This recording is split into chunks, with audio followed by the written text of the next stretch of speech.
El Alzheimer es un trastorno neurodegenerativo caracterizado por la incapacidad para procesar el pensamiento.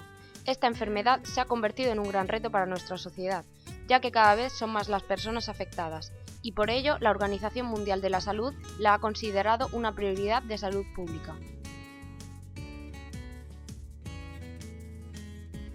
En los últimos años, la palabra Alzheimer se ha introducido cada vez más en nuestro vocabulario habitual. En nuestro país, alrededor de 600.000 personas padecen esta enfermedad, aunque varios estudios ya advierten de que esta cifra podría aumentar hasta un 75% en los próximos 25 años.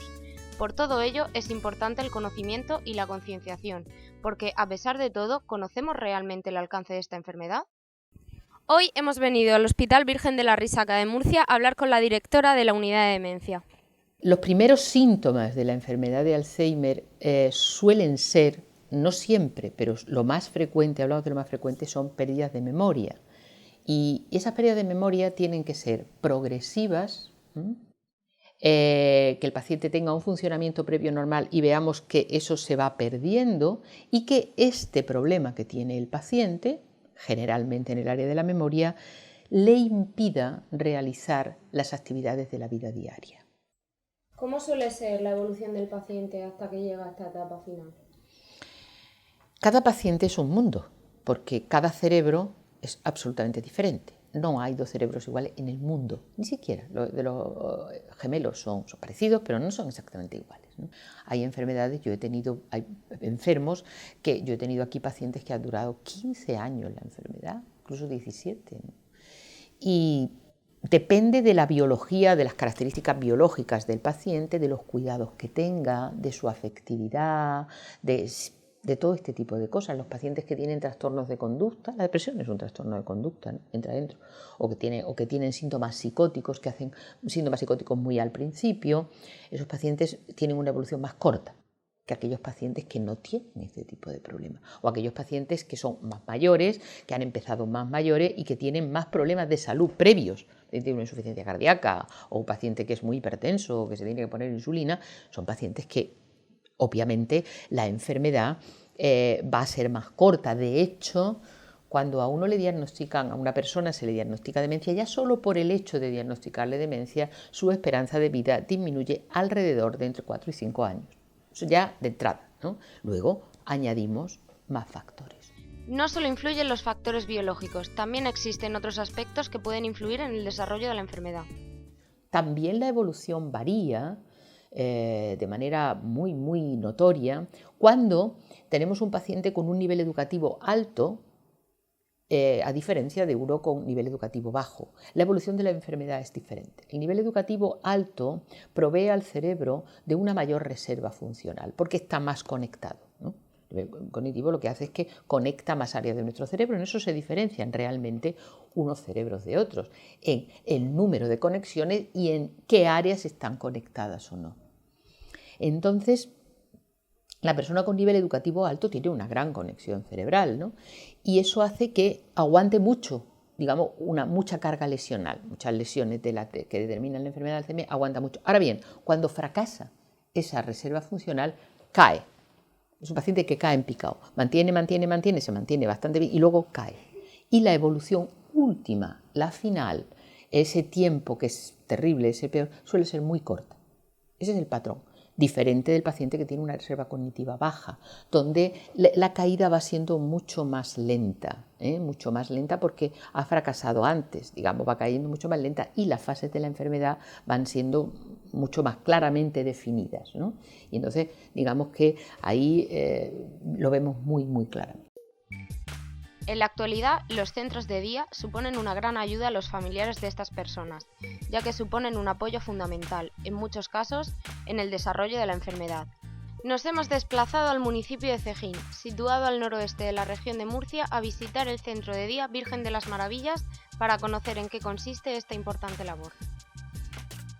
Bueno, las personas, los usuarios del centro de día pueden acceder a través de plazas privadas o plazas públicas, ¿no? Independientemente de la forma un poquito de acceso que tienen, sea por plaza pública o por plaza privada, nosotros la forma de abrirles las puertas del centro es que la persona desde el primer momento pues pues se vea vinculada con nosotros, se vea acogida, se vea reconocida en su valor como persona, porque la mayoría de personas llegan algunas veces pues castigadas ya por pérdidas de la vida, o llegan también castigadas por malas relaciones en la familia, llevan 20 o 20 y tantos años, 30 años sin recibir a lo mejor afecto, cariño. Muchas veces vemos que hay personas ya que por su proceso de vejez pues se han visto un poquito aisladas en casa, ya no salen tanto, no mantienen tantas relaciones sociales, ¿no?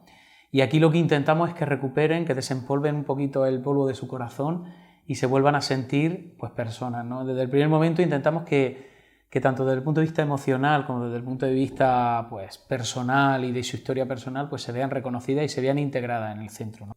¿El procedimiento a seguir con los enfermos de Alzheimer es el mismo para el resto de los pacientes o hay alguna particularidad?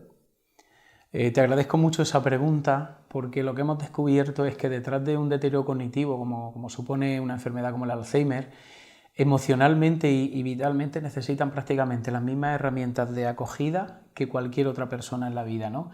Porque emocionalmente una persona, aunque tenga deterioro cognitivo, si tú le abres tus brazos, le abres tú una conversación agradable, te encuentras un ambiente sereno de hogar, una calidez de corazón, los enfermos de Alzheimer notan y se adhieren al centro de día exactamente igual que otro tipo de personas.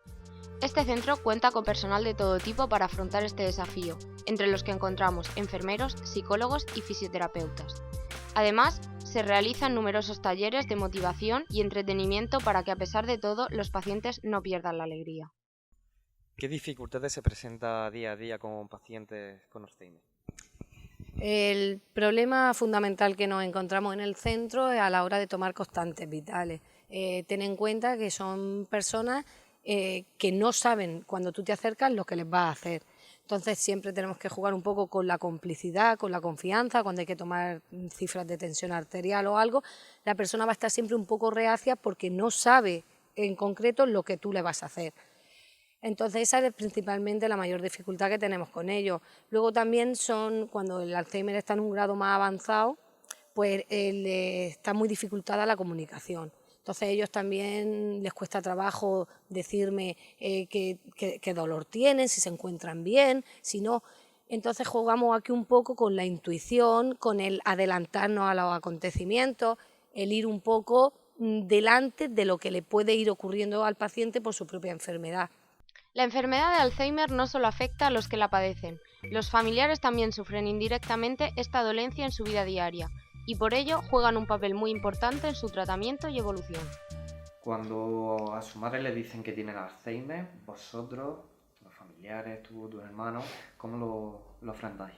Pues lo afrontamos, la verdad es que nos asustamos porque no sabíamos si la cosa iba a ir más rápida, más lenta, cómo iba a ir la medicación.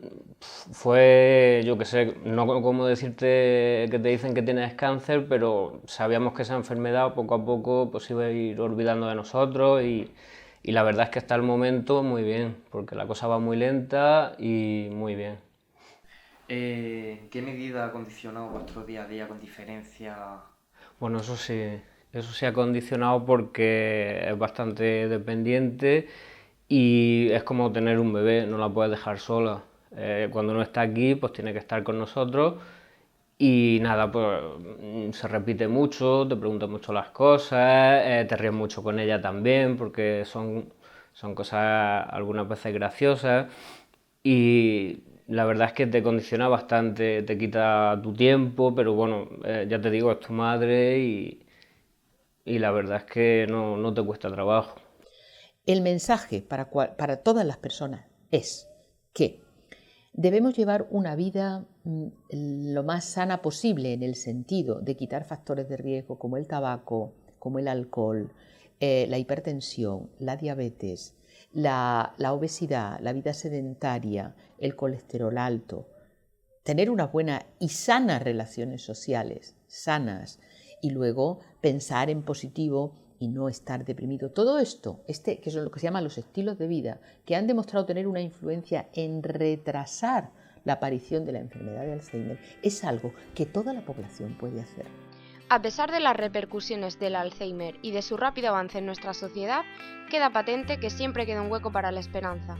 Una esperanza que está en manos de cada uno de nosotros, de aprender, de ayudar y de compartir nuestras ganas de ser mejores y de vivir mejor.